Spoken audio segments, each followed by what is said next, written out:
يا أيها الناس اتقوا ربكم الذي خلقكم من نفس واحدة وخلق منها زوجها وبث منهما رجالا كثيرا ونساء. واتقوا الله الذي تساءلون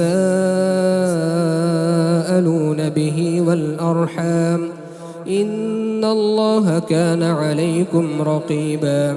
وآتوا اليتامى أموالهم ولا تتبدلوا الخبيث بالطيب ولا تأكلوا أموالهم إلى أموالكم إنه كان حوبا كبيرا.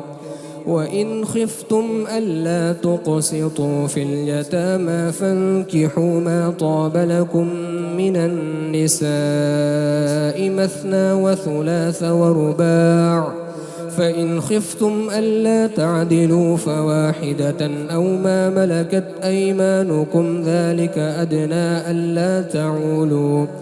وآتوا النساء صدقاتهن نحلة، فإن طبن لكم عن شيء منه نفسا فكلوه هنيئا مريئا. ولا تؤتوا السفهاء أموالكم التي جعل الله لكم قياما وارزقوهم فيها واكسوهم وقولوا لهم قولا معروفا.